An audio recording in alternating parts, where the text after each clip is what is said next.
नमस्कार दोस्तों, स्वागत है सुनो साहित्य पर। पिछले अध्याय में धनिया शेरनी बन गई थी। दरोगा के सामने सच बोला था। होरी ने झूठी कसम खाई थी अपने भाई हीरा को बचाने के लिए। आज अध्याय 10, जिसमें होरी का बेटा गोबर पहली बार शहर जाएगा और वहां उसे दिखेगी एक ऐसी दुनिया जो गांव से बिल्कुल अलग है। गांव में गोबर की जिंदगी बोझिल हो गई थी। दुनिया घर में थी। गांव वाले ताने मारते थे। दादादीन का बहिष्कार था। भोला नाराज था और ऊपर से बाप का कर्ज जो हर रोज बढ़ता जा रहा था।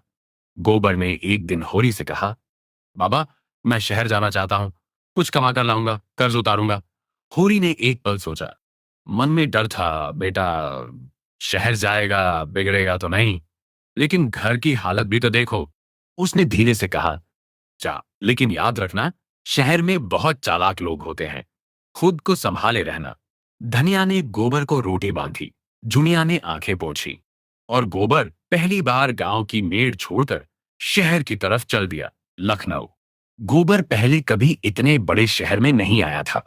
मोटरें, बिजली के खंभे, बड़े बड़े मकान, दुकानों पर रंगीन बोर्ड और भीड़, इतनी भीड़ कि गांव का आदमी घबरा जाए। गोबर आंखें फाड़ फाड़ कर देखता रहा। यह दुनिया उसके गांव की दुनिया से कितनी अलग थी। वहां सूखे खेत, टूटी झोपड़ियां, कर्ज के बोझ तले दबे लोग।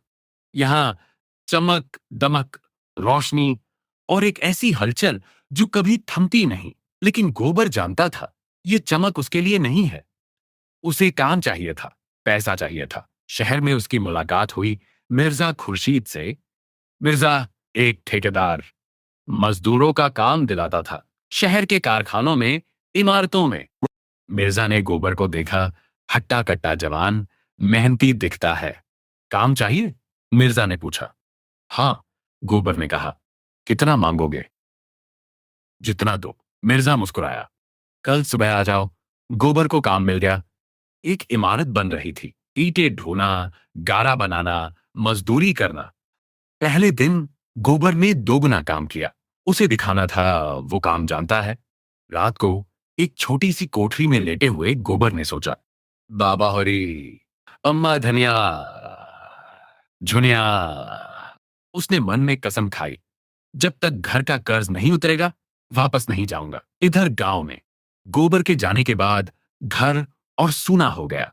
झुनिया का पेट बढ़ने लगा था। धनिया उसकी देखभाल करती, कभी कभी कड़वे बोल भी बोलती, लेकिन खाना जरूर देती। होरी के लिए हर दिन एक नई मुसीबत थी।